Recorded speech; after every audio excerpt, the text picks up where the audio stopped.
പത്തനംതിട്ട പുല്ലാട് ഐരാക്കാവിൽ വയൽ നികത്താനുള്ള ശ്രമം തടഞ്ഞ KSKTU മേഖലാ സെക്രട്ടറിയെ മർദ്ദിച്ചതായി പരാതി. CPM ബ്രാഞ്ച് സെക്രട്ടറിക്കെതിരെയാണ് KSKTU മേഖലാ സെക്രട്ടറി പരാതി നൽകിയത്. പാർട്ടിയിലെ വിഭാഗീയതയാണ് പരാതിക്ക് അടിസ്ഥാനമെന്ന് ബ്രാഞ്ച് സെക്രട്ടറി. അഭിലാൽ നൽകും വിവരങ്ങൾ. അഭിലാൽ, എന്തായിരുന്നു ഈ സംഭവങ്ങൾ? കൂടുതൽ വിവരങ്ങൾ. വൈകുന്നേരം 4 മണിയോടുകൂടിയാണ് സംഭവം. കെട്ടിടാവശിഷ്ടങ്ങളുമായി വയലിലേക്ക് വന്ന ലോറി KSKTU മേഖലാ സെക്രട്ടറി സഞ്ജു തടയുകയാണ് ഉണ്ടായത്.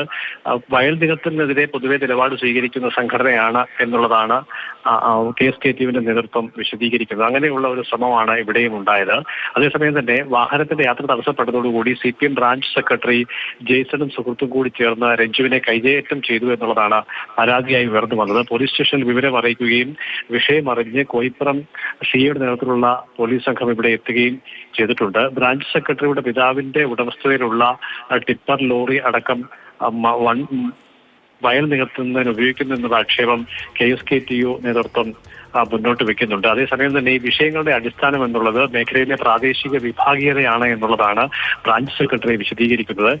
പോലീസിന് ഈ വിഷയവുമായി ബന്ധപ്പെട്ട് രേഖാമൂലം പരാതി ലഭ്യമായിട്ടില്ല എന്നുള്ളതാണ് പോലീസ് വിശദീകരിക്കുന്നത്.